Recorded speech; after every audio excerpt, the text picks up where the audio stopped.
Welcome to the Fantasy Fiends podcast. Today, I want to start this wonderful interview with Veronica, who is the author of Divergent and who personally turned me down from playing the lead, which I'm still sour about because obviously, even though your screen test just wasn't as strong as the other guy. You playing along hurt my feelings. Just kidding. But I do have a poem, and it's 4 lines long. It was supposed to be rap, but Andy said I'm too white, so I'm going to read it. Andy is so dandy. If he were a girl, he'd be brandy. Women love him like candy. Andy, your writing is... Please don't say handy, because if you said handy, you would fit like every single cliched rhyme of Andy into one poem. Sort of like love from a dove, love from above like a dove. Those are the ones that always get used, Stevie. So it was shame on you. It was nastier, but I didn't know how I didn't know Veronica was going to be this cool. Because if you're cool, you're dirty. Anyway, I'm moving on. That was a bad joke. If you I cleaned it up. It did say, Andy, women like to suck on you like candy. Yeah. Stevie. No. Yes, it's amazing.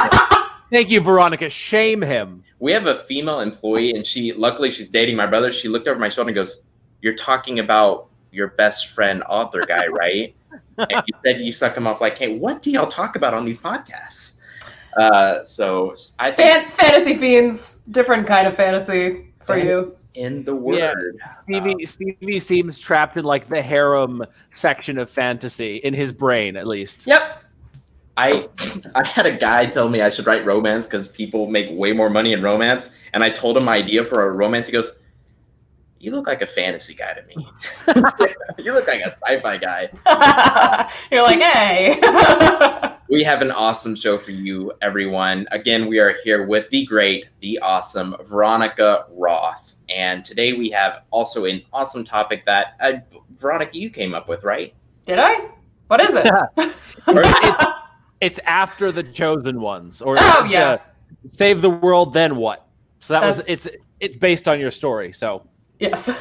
Great. Then yes, I absolutely came up with it. Andy, you've read Divergent. I have. Well, you have? I think so. Or I listened to the audiobooks. All right. Okay. That's the same. Yeah. Well, yeah. I don't read. I just read my own writing because I'm the best. No, God, how horrible of a writer would you have to be just to read your own stuff? You're like, anyway. I will say this as my one moment of fangirling on the podcast, Veronica, the 5 different houses, that was really awesome. I loved that. Mm. Oh, well, I love sort people into categories kind of paradigm in anything. And I also love personality tests, so, you know. Both of us were super into that sort of personality test thing. And so having that being a factor into it, it was like, I liked it. So it was probably my favorite thing of the whole series. Yeah, well, good. Great. Andy, why didn't you tell me about this? Because that's all I do in my books. I got the cast by hair. We have the cast by skin color, which is... it's more unique than that. Anyway, I wanted to say that I needed to ask Veronica, what is your personality type? Oh, like according to what? Okay. You're Myers-Briggs. The Myers-Briggs, yeah. Oh, Myers-Briggs. I'm an INFJ. INFJ. Oh, yeah. Wow. You are no. My girlfriend is INTJ. INFJ. Oh yeah, that's a stronger, more headstrong type. I'm an F. Got a lot of feelings. Thank you. Yeah, I have to pull the feelings out of her. I call her my little clam, and then she gets mad at me, and then the goo comes. What do you call the membrane? What no, Stevie. Don't take this to a weird place. It sounds weirder than it is. Okay, I was talking about the gooey thing between her. Okay, clam lids. I don't know what they're called. Get out! It's a shell. Out of her shell. I am a DERP. It's one of the newer ones that they put on there. No, actually, Veronica, guess what Andy and I are? I don't know. I just met you 5 minutes ago. Such a weird question to ask. Veronica, what sign do you think we are? What years do you think we were born in? What tattoo do I have on the bottom of my foot? Well, that would be a silly place to get a tattoo, man. It's a zebra, and it hurt like shit. Oh, yeah? Yeah, it would be really painful. He doesn't actually have it. Yeah, because there's tons of nerve endings on the bottom of your feet. Yeah. That's true, yeah. And it would have to go deep to get through the callus. Oh God, yeah. Mm-mm. Yeah, that hurts me to think about it. I'm an ENFP. Andy, you're an INTJ? ENTJ. Both E's. Whoa. Yeah. Yes. We're that was really weird because I'm very introverted. Like I'm an introverted extrovert. Interesting. So it's like I always thought I was super introverted, but then after taking that, it's like, I actually do enjoy hanging out with people. But how are you both doing though, Ben, right now? I need to know. I actually spend most of my time indoors writing anyways. So really it's like, an hour less outside the house a day when I would go to the gym. The rest of the time is just here writing. All right. And not being able to socialize with my friends once or twice a week. That's probably the hardest part. Yeah. For me, I'm surprisingly, I have like a really short storage of energy that I can use for extroversion. And then I have to retreat. And so when I went to 20 Books of 50K book convention last year, it was miserable because I didn't have a place to go hide. But yeah, I may change to introvert. I don't know because I think that sounds like introversion to me. I'm a scientist, so Are you really a scientist? No. Oh, okay. Veronica, what have you not done? So Veronica, Miss Roth. She told us at the beginning to call her Miss Roth. I don't know why. No, I'm kidding. Except she's a Mrs. dude. Like, what is the? So wait, yeah, Mrs. is married. Yes. Mrs. is married. Okay. Stevie, this is like Society 101. What is a fire truck? No, I'm kidding. I'm kidding. I got a lot of. So I don't know if we said this before. After the podcast, I actually got a lot of sleep. I'm feeling good. No caffeine and no drugs this time.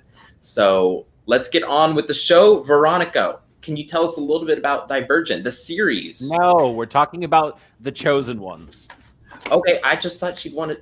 Oh, The Chosen One. Okay. Yeah. Well, wait. Which one should I talk about? Well, The Chosen Ones. Everybody already knows Divergent. We're talking The Chosen Ones today. Sure. I told the girlfriend Lisa and Valerie, shout out. They're huge fans of yours, Veronica, and they're like, Divergent. I'm like, okay, I get it. She's good. I need to read the books. I like the class system already. I'm excited. But tell us about The Chosen One. Chosen Ones it's for grown-ups, first of all. This is crucial. But it's a fantasy, and it's about a group of people who defeated a Dark Lord kind of figure to save the world when they were teenagers, and now it's 10 years later. And they're the most famous people on Earth, and they're still dealing with the repercussions of what happened 10 years ago, both like psychologically and in the world around them. Yep. Interesting. So can you tell us what happened those 10 years ago, or is that like a spoiler for the book? No, I mean, it's kind of just your standard formula, very intentionally. So it's like bad guy comes, they call him the Dark One, and he creates these destructive events called drains where people get like ripped to shreds. Drains. So basically they think at first that it's like a natural disaster or an alien invasion or something, and then it turns out to be this guy who's causing them. And then there's a prophecy, of course, and it leads them to these 5 young people whose parents give them over to the government, as parents in Chosen One stories always do, and or give them over to something. Anyway, and then they fight evil and they win the day and they're celebrated, and then it gives them a lot of problems. So what kind of problems are they dealing with, if that's not a spoiler for the story? No. I mean, basically, they have. Well, Sloane, the main character in particular, has PTSD because not only are they famous for murdering a man, basically, even though he kind of deserved it. That's a hard thing to be famous for. She and one of the others were kidnapped, so for a 24-hour period, it was kind of like a harrowing experience that she hasn't fully dealt with, and that's where we meet her at the start of the book. Okay. Awesome. Side question: have you been on TV before? Have you done like work in front of a camera before? Yeah.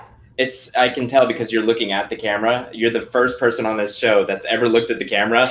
I know. Oh no. I noticed it right away. I was like, I wonder if she's done anything on TV. Yeah. So Veronica, thank you very much for telling us about your new book, Chosen Ones. we usually start the podcast out with something cool that's happened to all of us, and Andy and I both have something cool, super dope, super chill. We making that bread. 2%, Andy. 2%. Like all white people on the internet right now making bread. Yeah. Oh God, don't even. Right? Everybody's making sourdough. Like everybody. I know. It's all about that rye. That took way longer to figure out a bread type. No, Yep. my wife actually told me that it's sourdough is because there's no yeast in it, and supposedly the stores are out of yeast in They are. like all Yeah. kinds of places. So Dude, I love weird. sourdough. I thought sourdough was called sourdough because it was sour, that it wasn't as good as the other. Okay. No. Bad Bad. joke number Bad. one. Veronica, shame him for his bad Get the pun. spray. Shame. Get the spray. Shame finger judges you. Yeah, yeah. What's the angry booing version of that? Pointing? I don't know. That really it. Aggressive. We have one in Texas that involves the middle finger, but anyway, so Andy, do you want to go first? Something? No, you take it away, Stevie. Okay, sure. I have it written down. It's actually a list of my accomplishments and something cool that's happened. I got it right here. Oh, there we go. Yeah. How long do you think he spent preparing that sight gag? Are there like holes cut into the toilet Oh, paper? it's like writing, but it's just marker. So you've kept track of your quarantine days on your toilet paper. Is Yeah. that what I'm I actually seeing? you get anal poisoning from wiping with marker. Yeah, I don't think that's a good idea. I'm gonna rip that off because toilet paper is gold right now, though. I might have to chance it. I know. Really, though, something cool that happened to me today was I released a book, and it's been since May since I've released a first in a series, and it's doing really well. It's my first intro into sci-fi. It's called Metal Fury. The name's changed so many times. Metal Fury, I Am Mech. And I want to do a quick shout out to Mr. Hammond, Lisa's dad. Thank you so much for this amazing idea and letting me basically steal it from me. No, I got permission. But yeah, that is my good news for today. Not much to say. Jonathan Yanez is my co-author, and I was like humbled by the niceness everybody said about it because I was scared. I was pretty scared. Yeah. I ain't no scientist either, Veronica. There's a lot of sci-fi. Yeah. It is terrifying. I think that's why both Stevie and I gravitated toward fantasy, not like the urban styles of fantasy in the modern world, but like ancient stuff, because it's so much harder to find experts on those things. Oh, yeah, definitely. Whereas like I've had people just rip to shreds I in the prequel story I had cancer, and someone was like, it's however many hundreds of years in the future, how is cancer still a thing? So I had to go back and edit that. Like, it's just maybe they haven't cured cancer. Come on. I feel like there's going to be cancer cured soon enough, in the next few hundred years at least. Yeah, CRISPR being what it is. Yeah, exactly. Well, that is. I mean, if you have time for a quick, short, funny story, I could tell you that too. Because no, we have no time for funny stories. I understand. I've already taken time at all. Go in. Yeah, take it away. Veronica, has anything cool happened to you in the past week or two that you want to share with the audience? My book came out. That was good. Just in the last couple of weeks? Just last week it came out. So it was a little over a week ago. But yeah, it was very exciting. Wow. Congratulations. That is awesome. Thanks. It's weird to have a book out during quarantine, but I'll take it. You're helping a lot of people, though. Well, I hope it's entertaining to people, but I guess we'll see. The cover is one of my favorite colors of blue. Actually, that's what I keep looking at. Yeah, Do you want me to Vanna White it again? Oh. Let me zoom in so we can all see it. Nice. It's so shiny. Yes. Ooh. Quick question that a lot of your fans want to know, what is your writing schedule like? What do you do during a day where you need to write? Do you outline? What's your writing like? I definitely outline. I didn't used to, but the more books I went in and the more I realized I was going to end up writing series, I was like, you have to outline. So the Divergent series was not rigorously outlined. It was outlined a little bit, but not enough. Okay. So I was like, let's learn from this. Anyway, so I definitely do, but I don't have a daily schedule exactly. I have a cyclical schedule. So sometimes I'm not doing anything at all, and sometimes I'm writing a lot in a day, but it will last for like a couple weeks, and then I can't keep up that kind of momentum. So it changes all the time. Do you have like a word count whenever you do have to sit down to write? No, I can't do that because what I found is that I would just write a lot to get to the word count, and then I wouldn't actually make any progress. So I do try and tackle like 1 or 2 scenes a day. That is a difficult thing that a lot of indie authors have to face, and it's good that Andy and I are aware of it, and that's why my writing takes longer than it should, because I'm definitely afraid I'm just writing to write to get to that word count. So but anyway, that's awesome. We have a comment, Veronica, from the audience. Whenever it pops up. See. There we go. That's so cool. First of all, that you can do that. And second of all, that's great. We spare no expense here on the Fantasy Fiends podcast. The finest in podcasting technology. I wore my flamingo shirt today, so. I noticed that. I enjoy the flamingos. Fun fact about this shirt. My mom got it for me, and I was wearing it constantly, and I loved it. She goes, it costed $120. Like, are you freaking kidding me for this shirt? Holy shit. Yeah, it's a custom designed shirt from, I forgot where she got it, honestly. I just loved it. So it's like wearing a cloud. I get so many comments on it. People love the flamingos, which stink. They stink so bad, though. Dear God. Have you ever walked by a flamingo thing? No. No, I have not. My brother's a biologist, so we used to go to zoos all the time. And I just like, man, those freaking flamingos. Why do they put them at the front? Because they're so pretty. They are. Andy, can I tell your good news? Go ahead, tell my good news, Stevie. And don't screw it up with a stupid joke. Because you were going to screw it up with a stupid. Yeah. You say your good news then. You say your good news. He was going to say something that made me look bad on the podcast. So my good news is that I also released my first book in a new sci-fi series. Awesome. On Tuesday. Yeah, it's weird. I actually wrote this book. Finished writing it back in October, I think October, because I needed a break from the fantasy that I was writing. And so I wrote this book, and it was so much fun to write that now I'm 6 books in to the series, because it's just so much fun to explore this new world and this new character and stuff. So finally having the first book out into the world, having people read it, a little terrifying because it's a new genre, but I'm excited. I mean, from what I've heard, just listening to you talk about it, it's actually, I have a little notepad in my shower. It's like a waterproof pen and pencil. It's super cool. Yeah, we have them in both bathrooms, actually. And like, we'll be done with the podcast, and you give me ideas for certain things. Like, I would love for my next protagonist to have a drug problem, but he doesn't mind it, which is so interesting to me. I know. It's like cool. He's like, yeah, I'll take those. But I don't know. Veronica's like, his books must be fucking weird. No, I'm honestly just thinking, why don't I have a notepad in my shower? It's they're really. I was thinking the same thing. But when your brother spends the night and he's got the same personality as you, you find a lot of interesting things drawn on there in a certain shape. But Andy, yeah, it's having a little brother who's 3 feet taller than you. It's not fair. Andy, awesome. Thanks for telling us about your launch, Andy Peliquin.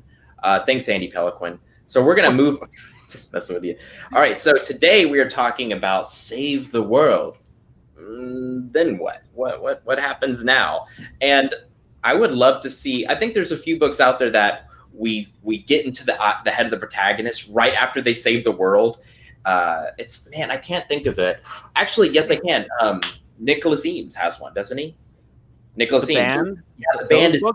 They've done all this amazing stuff. That's later to a different degree, I think. So, yeah, so the chosen one here is young adults, and now they're adults. The band is more like adults, and then they're like older. So it's a really different vibe. I'm actually super curious about that's why I asked what sort of issues they were dealing with in their adults. Besides PTSD from this one character, what other things have sort of fucked up their lives 10 years later? Well, one of them has or had, and I guess always will have, a drug problem. So there's that. And then, so they've all kind of related to the fame in a different way. So there's drug problem, then there's PTSD. And one of them has kind of taken it on as this huge responsibility to kind of please everyone. So the intense pressure of that is weighing on him. And one has started a lifestyle brand because Why That's not? what people do nowadays. yeah, and so she's on like the fake version of Instagram which I just called Insta because I'm super creative. And then one of them is kind of paranoid, so she's like rigging her room like a Home Alone fantasy is the line in the book. Like Home just Alone, like the movie. yes, like the Okay. movie. Okay. When he booby traps his entire house. That's like what Yeah. she's doing. Yeah. That's interesting. The lifestyle person, that sounds interesting. Like I should make a lifestyle brand, like my own perfume, like Simply Stevie, rub it on your neck. Yeah, see, No, it's like I don't know. ASMR. It's like ASMR. You guys It's know what like that is? yes, I know what It's ASMR freaking is. creepy. But you'd If be like Dennis Feinstein from Parks and Rec with his various colognes. Anyway, never Wait, mind. Dennis Feinstein. I like that show. Oh, wait a minute. Are you saying I look like him though? I Because you mean, would not be the first. there's a vibe. I'm gonna take that as a compliment. Yeah, Some you people should. would, but yeah, the ladies adore the big nose, and then some just Listen, make fun of it. you laugh, but they do. It makes them. It reminds them of a primitive age man, and then they hear me talking like you're the one. You are my cave fan. All right, Andy.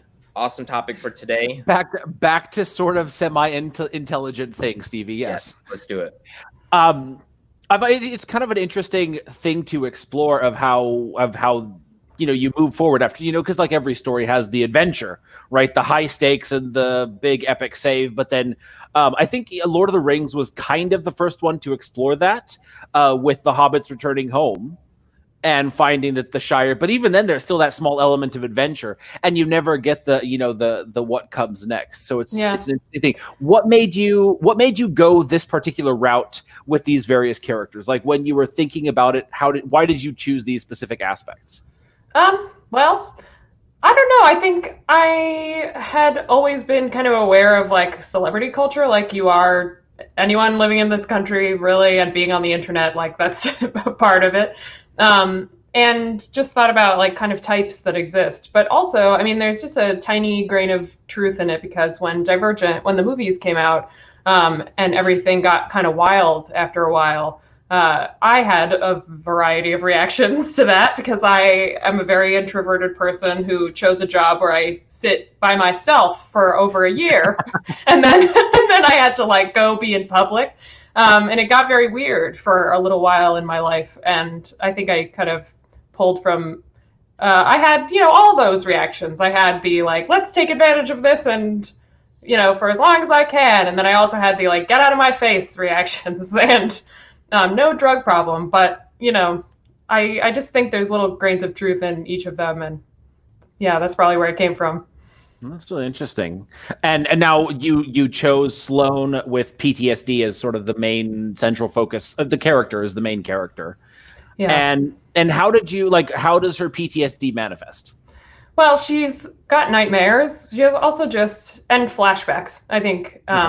So, we use like the words trigger warning a lot now, but in the classic sense of it, with PTSD, you get triggered by particular stimulus that reminds you of, or that brings you back to your traumatic memory, and you literally re-experience that memory. So those are the things that happen to her. But she's also just kind of ambiently depressed, like doesn't know what she wants and doesn't know how to move in the world anymore because she's totally like, how do I go on dates? How do I do anything? I'm not trained for anything.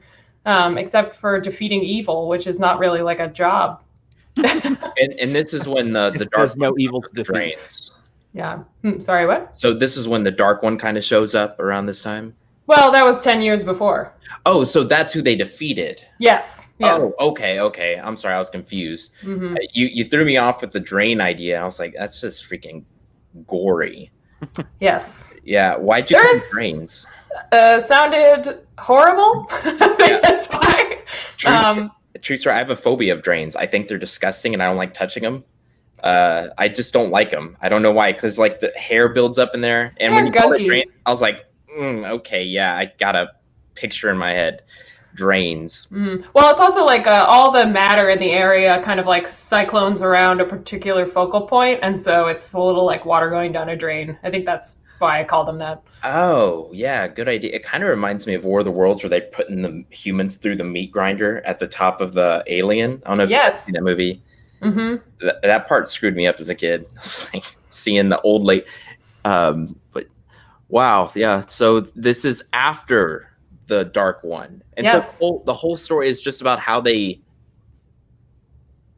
Well, no. Okay. Because evil never stays buried. So there's like a whole plot. It's just hard to talk about without spoiling everything.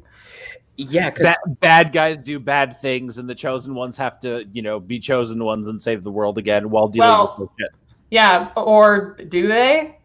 I love that. That whole Joe Abercrombie did that in his first Law series. I don't know how deep into the fantasy genre you are, Veronica, as a reader, but Joe Abercrombie did this thing. It's a slight spoiler for a 15-year-old series, where the mage told one of these guys, one of the characters, like a swordsman, you're supposed to be the king, and you're sort of a chosen one. And then at the end, it turns out is just the guy just made it up to get the guy to do what he wanted. Like, it was such a grim, dark moment, which was so cool. And so that makes me want to read that immediately. It's absolutely hilarious to see the guy just like deflate as he realizes that everything that he's built his identity around is a lie. It's like a reverse. It's a reverse Matrix, right? Where they tell him that he's not the one, and then that's in order for him to be the one. But yeah, the other way. Yeah. So I have to ask, where did you get the idea for the Chosen Ones? Well, I grew up on, like anyone who likes science fiction or fantasy did, Chosen One stories, basically. So like Dune and Harry Potter, obviously. You don't get to see what happens after.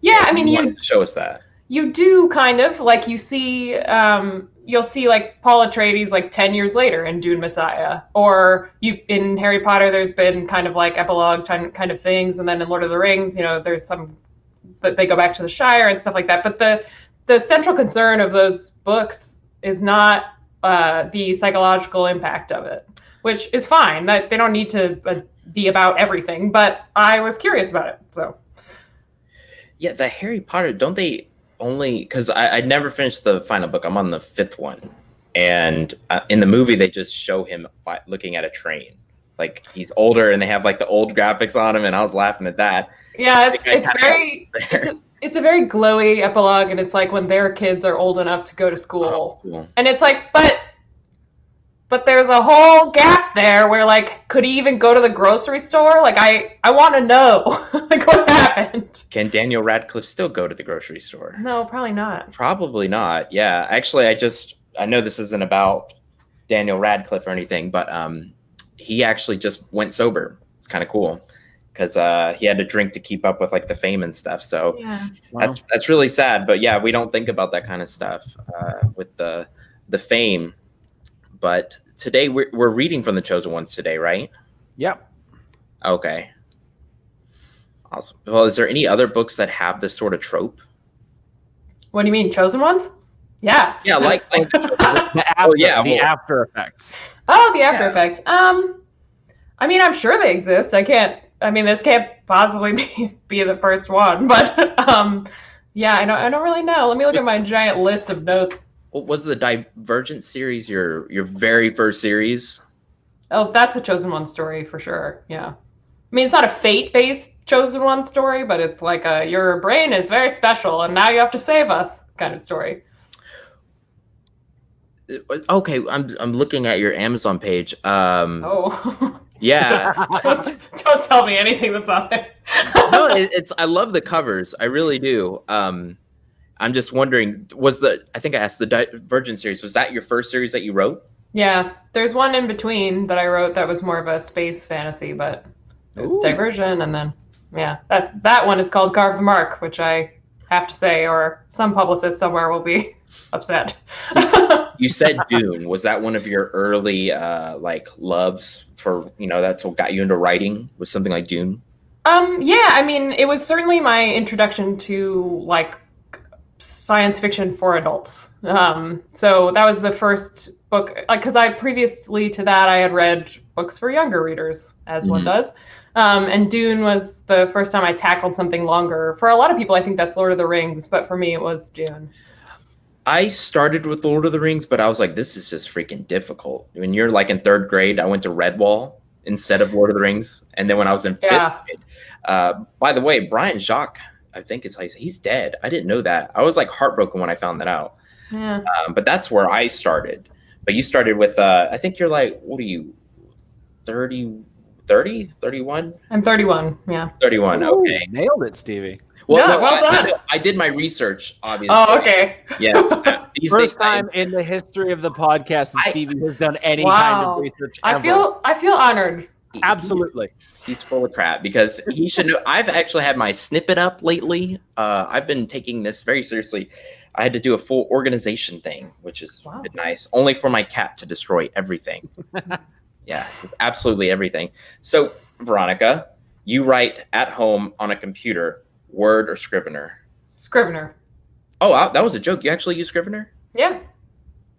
Wow, I need to give it a shot again. It's great. Because it goes like really long when you write, you know? Oh, it doesn't have to. I adjust it so that... I need to fix that. That would be cool. But you can rearrange scenes. It's the best because I often want to put things in a different order. So. Oh, it doesn't. Do your series usually never follow just one protagonist? Does it skip from head to head or? Yeah, my last one skipped or alternated. Well, no, there were 3 in the. Yeah. Anyway, that's not important. Yes, I do often skip from head to head, but not in this one. But although Chosen Ones has a lot of interstitials is what I've been calling them, but they're like government documents and other documents like article excerpts and textbook excerpts that are in between the narrative sections. So it was important to be able to rearrange them. Do you have, so I actually have some like things I like to ask authors, and that is, do you have when you sit down to write, do you have like a habit that you do, anything like that? You know, for me, it's like I have to have a drink. I usually have water and I put on music, and that's about it. Yeah. Interesting. Yeah, I can't do music with the words though. Oh, I can do words, but I have to know the song really well. Otherwise, I can't listen to anything new. That makes sense. Okay, I'm gonna ask you a question. You don't have to answer this one.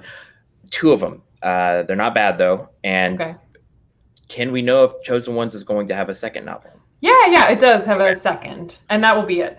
Is there any duology? Duology, yeah. Any talk of film rights? Yeah, the rights have sold to it's kind of like a hybrid production company / studio called Picture Start. And the guy who's in charge of it, Eric Feig, is the same one who bought the movie rights to Divergent. So working with him again, it's a nice reunion. Awesome. So very cool. When you have a huge splash like Divergent, do you lose creative control over it at all, or a little bit? Yeah, kind of. I mean, you're just an author. Like, they don't, unless you're like E.L. James or something, like pretty much all authors are in the same boat, which is that if you have a good relationship, they talk to you and you weigh in, but you're just another voice in a room that's full of voices. So I think in the case of like 50 Shades of Grey, she had a lot more say because her book was like a crazy, amazing bestseller before she sold the rights. But most people are in, a more removed position. Are we talking films or with the books or both? Oh, films, yeah. Oh, I meant the books. Do you have like creative control over it? Yeah, yeah. Okay. I've just heard like horror stories like they give the manuscript over like, no, you gotta change this. We're not gonna deal with that. No, I've never had that happen. Okay. With every editor, even when I was a debut, it wasn't like that. That's really cool. Yeah, I guess we get so many people on here and you just hear some stories, but wow. So I feel like the pressure you must feel can be pretty hard sometimes, because I know I feel pressure. For me, it's this is going to be kind of weird, but like my pressure is I need to stay funny in my books. That's what people know. That is a lot of pressure. It's hard because you're like, this makes me laugh. Is it going to make someone else laugh? Yeah. Are they tired of the puns? And I actually used that in my Facebook ads and got like really good results. But that's what I struggle with, is to stay humorous, and that takes a lot of caffeine. Yeah, I had to try to be funny in this one more than usual, and that was very hard. So hats off to you, sir. For one character? No, just a lot of the like fake documents are amusing. And all the friends, they have banter with each other. So some of that is funny too. I know Andy's dying to get some questions in, or he probably has something really smart to say about our topic today. But I do have to ask, is there anything that inspires you more than anything? Is there TV shows that you watch? Is it books that you read? Or is it just everyday life? It's a lot of my inspiration comes from like nature documentaries lately, or documentaries in general. Documentaries. Yeah, Okay. sometimes I think the world is it's a very interesting place, obviously, and I read a lot of like casual science sort of stuff, and I find it really helpful with sci-fi, especially, which is mostly what I write. Not like hard sci-fi, more like in the middle, like nice soft space in between fantasy and sci-fi. But I think there's a lot of strange things in the world, and you got to pay attention. Your answer is 10 times better than mine, which is just watch a lot of anime. I was like, should I even say anything? No, but one of the best comments I've ever gotten was like, dude, this reminded me of Naruto. I was like, let's get married. Me and you. I don't care what you are. Let's just get married. That was awesome. But that's documentaries. You're one of the first people I've heard. Well, it sounds so much smarter than it actually is. I mean, I'm really just like really into old school David Attenborough. Like he's so cool. There you go. Your next series involves tigers. Not even tigers. It'll be echidnas, my friend. Nice. Did you get those little random, super rare animals are awesome? I did, Stevie. It was an allusion to Tiger King. Yeah. Oh, okay. Yeah, I'm not watching that. Oh, yeah. It's like the garbage level of TV that I don't have time to pollute my brain with. I watch a lot of TV because TV inspires me, but that is just a step below for me. Yeah, like for me, it's a secondhand embarrassment of it. Like I know I'm just going to feel pain for him and the people around him and for everyone involved, and I just cannot. I couldn't watch The Office for that reason. Like I can't. I can't handle animal stuff. John Wick, I was very upset that none of my friends warned me about the beginning, and I was like, I'm not watching any more of the movies. And then I'm glad I finished John Wick 1.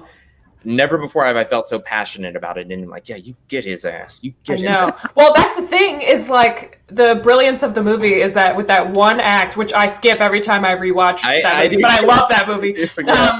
But it's that like you will watch him do anything to those people because you're like, they killed the puppy. So it justifies anything.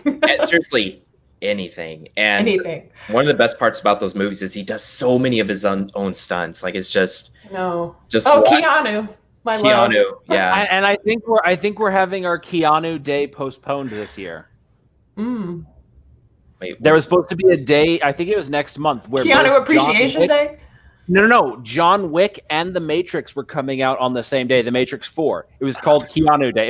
It was going to be like the biggest thing ever. And now because of what's going on, everything's being postponed. So we're not going to have Keanu Day this year, probably. Well, I'm a little worried about The Matrix 4 anyway. So, are you? You're one of those people? I mean, I'll see it, but the third one, as far as I'm concerned, does not exist. Third one, the storytelling values of the third one, no. The action scenes, though, like the mech fighting scenes and all of that is cinema gold. I was so young when those came out that I didn't understand a word, so I would just fast forward to the action. And I think I was like 10 when the third one came out. How old are you? I'm 27. Okay. Yeah. And then I remember the mechs with like the Gatling gun. I was like, right? I hope my parents aren't saying this because it's a rated R movie, It's like, God, this is awesome. Now's the time. You got to tell them. Yeah, no matter what else happened in the movie, just those scenes of all of those people in the mechs shooting at those aliens, like that right there was worth everything else that happened in the story. Yeah, fair enough. Mm-hmm. I really appreciate the movie Twilight. That's the movie that I really liked. I read the book and I liked the book, but then I watched the construction scene at the beginning and I was like, this didn't happen in the book. This is garbage. Construction scene? There's a construction scene where you see all these tough men and I think they're like, that's when the vampires come in and kill everybody. I'm like, all right, I see where this series is going. I'm just going to say I read the first book and I think I know what you mean. Yeah, I don't know if you've seen it. Yeah, I mean... everyone gives me a hard time about liking Twilight book 1. Andy, don't you like it? I couldn't get past the first page because it starts off with the girl talking about how she's going to stay with her dad and how like all the it was just like there was no actual story, and it was like, I'm not going to read this. But so I related whether or not the book gets better later on, I can't say. But I couldn't get past that first page. Just like with 50 Shades of Grey, I tried, and the writing and the opening was just like, I can't do this. My brain is a vessel. I had a heart attack when my mom bought that 50 Shades of Grey book. I know, my mom had it too, and I was like, I don't want to talk about this. You get the spaghetti clips and you move it. But I had a Spanish edition. I've told this on the podcast before, and I did a switch. Luckily, she never picked it up, but that Spanish section is still sitting on the bookshelf at home. Nice. What is it, 50 something degrees? Sombras de Gris. You know, there's an author who wrote a really thoughtful, beautiful book about, I think, something historical in Serbia or something, and it's called Between Shades of Grey. Her name is Ruda, and she's like, I've sold a lot of books because of 50 Shades of Grey. Really? Mm-hmm. That's great. Wow. Yeah, but it's like, this isn't what you thought you were buying, is it? This dark story about something sad that happened in Eastern Europe. Yeah. I should have when that book came out. Sorry, Andy, go ahead. And I was gonna say that's got to be a great scene. Someone snuggling down under the covers. Yeah, they're like, ready I'm ready. For 50 Shades of Grey, and then war when did they get together? War came to Serbia that day. Tens of thousands died. Yeah. You just reminded me of something. Before I met Lisa, I went on a lot of Tinder dates, and one girl asked me, because she saw my bio, "Oh, you're an author. What do you write?" And I was like, "Oh, I'm writing a book about magical swords." She goes, "Oh, is that like Spider-Man?" We're done here. God. You're not. Yeah, right. Whoa. Yeah, that's nope. I love Spider-Man and Batman. That whole universe is just the best. I was like, how? That's not the same. I don't know how to explain to you that it's not the same. It's almost inhuman. I can understand getting Marvel and DC mixed up, but when you could have said Star Wars. Game of Thrones. Game of Thrones. She's like, is that like Spider-Man? I was like, I'm not rude. I could have said I'm going to the bathroom and then leave because it's kind of hidden, but I just don't have it in me. I'm too nice. And my girlfriend loves that story. She loves it so much because I actually brought her a signed copy of my first book, and I felt like I hung the moon. Andy was the Dark Assassin. Jesus Christ. Oh. The first book I ever wrote. But funny story. Nice. Awkward dates with Stevie. But anyway. Like every episode of the Fantasy Fiends podcast. Yeah. Awkward dates with Stevie Corner. Right. This is we're having an awkward date live on camera with whatever third wheel happens to show up that week. I feel like I'm just gonna turn to. Sorry for putting you through this, Veronica. I thought you were going to apologize to me. I was like, "Oh, Andy, that's okay. You're fine. You're just being sweet." You apologize to Veronica. Thank you. Andy was getting my ass. Exactly. Last podcast. Are we ready? We are not going to talk about that, Stevie. Oh God. Let's not. Let's not. Veronica, we did an episode a few months back where every time Stevie said something that could be turned into an innuendo, which is really every fifth or 10th word out of his mouth, we had to take a drink, and we ended up so blitzed. Oh my God. It was so bad. I ended up talking to a 7-year-old woman at night for 2 hours, just drinking these 9% alcohol beers. It was a weird night. So Anyways, let's move on to the reading before we get any more sidetracked. So we've got a seed from The Chosen Ones. This is chapter 8, hopefully not too far in. Veronica, we've got Agent Henderson, Albie, Inez, Matt, and Sloan, right? The main character? And Agent Cho. Agent Cho. All right. Mm-hmm. Which characters do you want to play? Or character? Andy, can you hear my mic? Is this audio okay? Okay. Yeah, you're okay. Sorry, Veronica. Let me see. I don't know. Just throw them at me. Tell me who to be. All right. Why don't you be Sloan? You can be Sloan. Yeah, and then Inez is female too, I'm guessing? Yes. And Albie, male or female? He's male. And Cho is female also. Okay. So you can do Inez, Cho, and You want me to narrate? Yeah, Stevie, you narrate. I'll do Agent Henderson, Albie, and any other male characters. Oh, and Matt. Yeah. What part of the fictional sort of American-esque country is this? This is outside of Chicago. It is a Chicago. place. Yeah. It's a place where they had a destructive event 10 years before, and now there's like a government agency like hub on it. Okay. I don't have a Chicago accent in the bag, so I'm just going to do a regular voice. Well, do I have a Chicago accent? Maybe I do.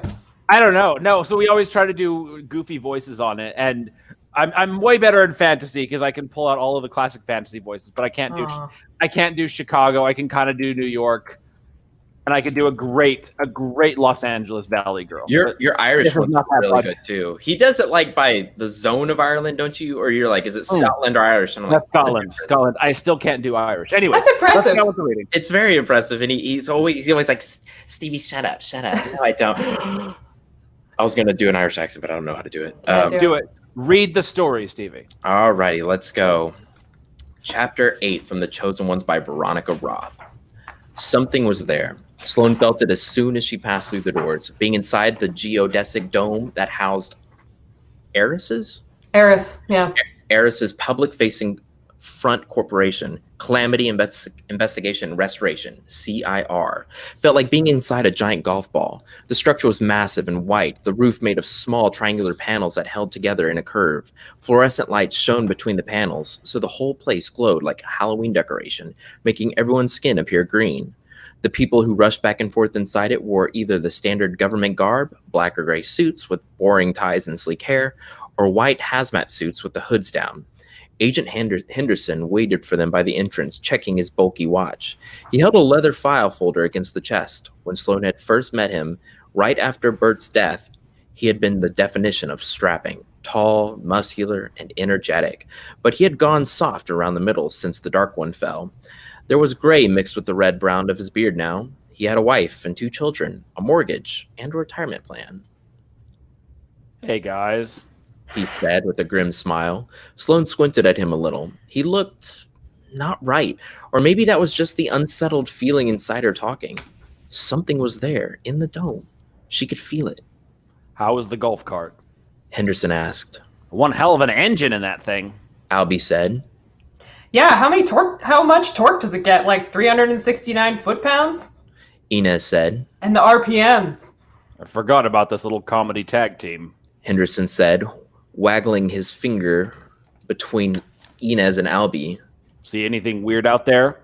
We passed the seance in progress, but that seems fairly standard for that crowd, Matt said. Has anyone managed to speak to the dead yet? Allegedly, Henderson said, shrugging. Pretty sure it was a hoax, but I won't rule anything out anymore. You okay, Sloane? You don't look so good. Magic. That's what it was. It had to be. She felt that tingling in her chest right behind her sternum. But she had never felt magic at a drain site before. She was more likely to feel the opposite, of kind of limpness in the air, like something had wilted. Thanks, she managed to say to Henderson. Just what everyone likes to hear. They said goodbye to Scott, who gave a cheerful wave before returning to his golf cart, and Henderson led them across the springy, temporary floor. Gray, down an equally gray hallway with temporary walls hemming them in on either side. It had been 10 years, but the structure still looked like it had been set up only to be taken down. There were no offices, just long tables packed with computer monitors and tangled cords. If the drain site was a bicycle wheel, they'd started off walking its circumference, then turned down one of the spokes and were walking toward the center. As they neared it, Sloane saw that the middle of the site was surrounded by glass panels from floor to ceiling. Clusters of floodlights aimed white beams inward. Whatever was left at the drain site, Eris wanted to get very close to look at it. But it was not the source of the magic, Sloane felt. The prickling spread from Sloane's chest to her abdomen. She tried to focus on the meeting room Henderson had taken them to, where his partner, Aileen Cho, waited. She was spinning a closed laptop in circles on a table. The right wall was all windows, showing the drain site, where dozens of workers in the typical white hazmat suits walked along the edge, gesturing at each other and taking samples with metal tools. The drain had driven a crater deep into the ground, so deep that some of the workers looked child-size from where she stood. When Sloane first saw a drain site, she had expected it to be a uniform substance like the surface of the moon, but there were still remnants of what had been there. Broken planks, crumbling bricks, chunks of asphalt, bits of old fabric. They were reminders that this place had once been a suburban street. People had lived here, and they had died here. 10 years peace celebrations. Cho was saying. We wish Bert could be here to see it. Inez and Matt were nodding, but all Sloane could think of was the stack of the files in the bottom drawer of her desk, the ones she was reading early in the morning before Matt got up. The Bert that appeared in those files wasn't quite like the one she remembered. The Bert she remembered would have never have called Sloane a stray dog. All right there, Sloane? Cho asked her. Her hair was in a loose knot at the base of her neck, and her buttons were askew. Cho always looked like she had gotten dressed in the dark. It was part of what made her good at her job. She was warm and clumsy, and you felt like she was someone you could trust. Bert had the same quality when he turned up on Sloane's front lawn in his decrepit Honda. Sloane was tapping each tingling fingertip against her thumb in turn, trying to press normal feeling back into them somehow. What's going on here? She said. I see your small talk skills are ever improving. Henderson said. Let's sit. Once they had all settled in their chairs, Henderson pointed a remote at the wall of windows. They all lit up blue, showing a desktop with a white cursor. Cho had opened the laptop and was clicking on a video file labeled 1-C-45G. They all stared at the pinwheel as the file loaded. As ever, Sloane was blown away by how finicky government tech was, and she might have commented on it if she hadn't been focused on how tingly her fingers felt. And then the footage played across all 5 windows at once. This is footage taken from a fishing boat west of Guam in the Pacific. Henderson said. 5 days ago. The video wasn't crisp, played on such large screens, but it was clear enough for Sloane to get a sense of the waves that stretched in all directions, the swollen bellies of clouds about to unleash rain, the sway of the boat as it charged through the water. It almost looked like it had the last time she was on the ocean, but she wasn't going to think about that now. Then the sea went flat as a pond, the boat stilling. She saw something dark moving just beneath the surface. It pierced the calm and shot up straight into the air. Another followed, and then another, too fast for Sloane to identify the objects, which were as big as a man. No, bigger. The perspective was just flattened by the camera angle. Whatever the things were hovered in midair over the water, which began to move again. The boat bobbing along like a rubber duck in a bathtub. The camera zoomed in on the objects, and Sloane realized they were trees. Not just trees, but pine trees, dark needles heavy with water. There were maybe 30, all hanging at different heights, like wind chimes. What? Inez said. The fuck? That's what I said. Henderson replied. Would you open the second one, Cho? Cho closed the first and clicked on the second, labeled 2C445G. Australia. Cho said to introduce this one. The footage opened on a rocky beach with the sun just beginning to set over the water. The land around it, even the dry grass that grew on the slopes, glowed orange. Are you sure, mate? A male voice asked from behind the camera. Yeah! Came the chirped reply. The camera swung to the side, showing a massive boulder as tall as a house, with others leaned up against it, as if part of the slope had crumbled off at some point in history, and the rubble had been left there. There were silhouettes of lithe bodies on the boulders, beer bottles balanced next to them. Sloane spotted the ties of bikinis, the frayed hems of jean shorts, the brim of a baseball cap. The camera zoomed in on a girl no older than 16 with a red and white striped bikini, top and a flat, tanned stomach. She wore her sun-streaked hair loose around her shoulders. She had turned toward the camera and was waving. If it doesn't work this time, I'll just fall in the water. She said with a shrug. You recording? Yep. The man with the camera replied. Go on. Okay, watch. I wish I could do it. The sun burned orange behind the girl as she lifted one foot, skinny arms held out from her sides, and stepped into the air next to the boulder. Over the water. She then lifted up her other foot so she stood on nothing at all. Sloane could see the light of the sky beneath her heel. There was only emptiness beneath her, yet she wasn't falling. Half a dozen voices crowded with amazement, fists in the air, bottles clinking together, the camera shuddering as the one who held it gave a shout. I'm going to take another step. The girl called out, and before anyone could object, she did, leaning out, seemingly into the sky. Her body tipped, not forward, but sideways. Her feet ripped from beneath her. She screamed as her hair dropped toward the water in a sun-bleached curtain. She fell, but not toward the ocean. She fell up, toward the clouds, her arms flailing, her screeches echoing over the rocks. The camera followed her as she grew smaller and smaller, a tiny black shape against the clouds. And then she was gone, and the man with the camera was screaming, Barbara! Barbara! The footage ended, leaving the screen blue again. They were all silent this time. The third, please, Cho. Henderson said. The file was 3C45G, and the footage had been filmed underwater. It was blue, cloudy, and dreamlike, the surface undulating with light. Sloane thought again about the dive, her last trip to the ocean, the smell of salt and seaweed on the air, and she felt the tingling again, not just in her fingertips this time, but all the way up to her elbows, as if her arms were asleep. She shook them out, watching as a diver entered the camera's line of sight, eyes shielded by the reflective mask. The figure jabbed a finger down, and the camera swung in that direction. Sloane saw what she thought was a bunch of seaweed growing along the ocean floor. The person holding the camera swam closer, the movement smooth. Shafts of light shone through the surface, refracted by the waves, onto neat rows of plants, their long, sharp leaves shifting as the water did. The diver swam closer, and Sloane saw a large metal structure on wheels, with a bar arching gently away. She recognized it. It was an irrigation pivot, like the kind used to water the fields around her hometown. Sloane leaned closer to the window as she realized the neat rows of plants along the ocean floor were not seaweed, but stalks of corn. The shadow of a tractor loomed in the distance. The diver swam over the corn, zooming in on the intact husks among the leaves. Then under the metal arch of the irrigation system, where the tractor was in full view, as was the man still sitting atop it, trapped there with his knees under the steering wheel, his arms floating toward the surface. Cho stopped the footage so that the image stayed frozen on the screen for a few seconds before she closed it. That was in Hawaii 3 weeks ago, She said. We haven't been able to identify the man, but the girl from the second clip, Barbara DeVore, she's been missing for a month now. It has to be magic, Matt said. right? There's nothing else it could be. It certainly falls under the category of the supranormal. Henderson said. We've done extensive investigations on each of these incidents, as well as hundreds of others that have occurred over the past decade. We've been able to confirm that these are not hoaxes. There are always supranormal occurrences here and there, Cho said. but they seem to be happening closer and closer together, and they're becoming more numerous.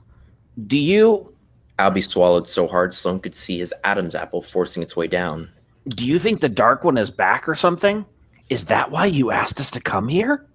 Sloane felt a burning in her chest, and she wasn't sure if it was the same thing causing the tingling in her arms or if it was just run-of-the-mill terror. She couldn't sit still anymore. She got up, stepped around her chair. What is it? Cho said. Can a gal do a good old-fashioned pace back and forth without getting questioned? Sloane replied. Henderson chuckled a little and said, No, we don't think it's the Dark One. We haven't seen any evidence of his return. There are no actors present at any of these incidents, see? No one wielding magic, but magic is happening anyway. It seems to us, well, the prevailing theory in Eris, anyway, is that it's like a malfunctioning radio. It's creepy when it starts playing music out of nowhere, but it doesn't mean anything sinister. You're saying that our planet is like a malfunctioning radio, Matt said.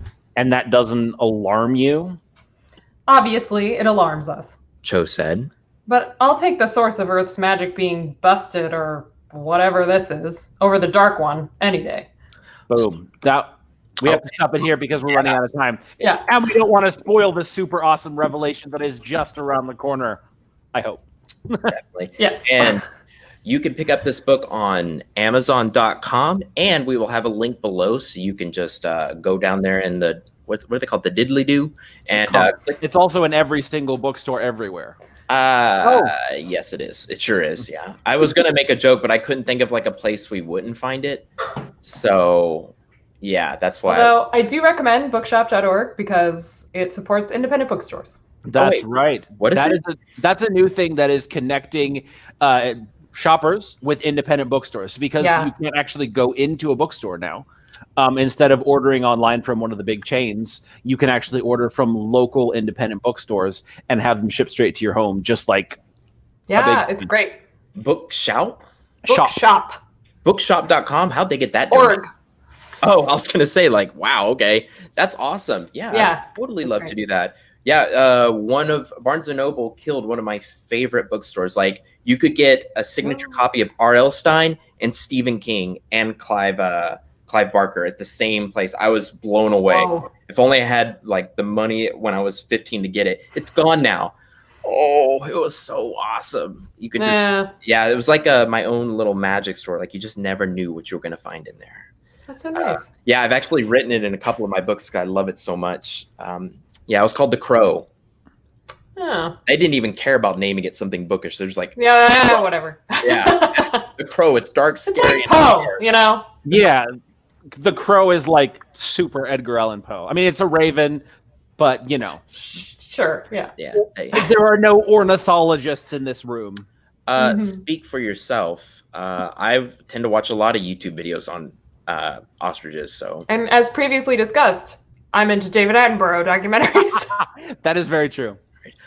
Veronica, thank you so much for being on the air with us today. Is there a social media platform you'd like to push people to? Sure. I'm on Instagram at VRothBooks. You mean Insta now? That's your Insta. name. I'm not an influencer. But... Have you created a page for your character? I think that would be hilarious. You know, that's a really good idea, and I should definitely do that, but I have not. That would be hilarious to see whatever kind of shit the character would post, have that up there. Yeah. Sort of like how they did for the guy from X-Force. Peter, I think that's his name. They did, and it's just like, it's like a mock account, but it's like an amazing source of humor. I should come to you guys for all my marketing ideas. Absolutely. Definitely. Yeah. I would call it like something like Amish marketing, because I look Amish right now. I don't know if they wear flamingo shirts, but like, I've been messing with my beard. I'm like, oh my God, I need to go. Stevie, how did you make it about you now? Because it's always about me, Bo. It's always about me. I like how you're like, I'm Amish, standing in front of a background of like lightsabers with headphones on. My religion was right. You've ascended to another plane. Yeah, with lightsabers. There we go. This is it. This is all I have. Awesome, Veronica. Thank you so much for being on the air. Thanks for having me. Give us a shout whenever you have the book 2 in The Chosen Ones coming out. We would love to have you back on. This has been super fun. Any ending words, Andy? I have no ending words. Veronica, do you have any ending words for us? You know what? For the first time, Veronica, why don't you end the podcast? This is the first author's ever done. It's an honor. Wash your hands. Don't touch your face. Boom, mic drop. Good night. Thank you, Veronica. Yeah. Bye, guys. Now there's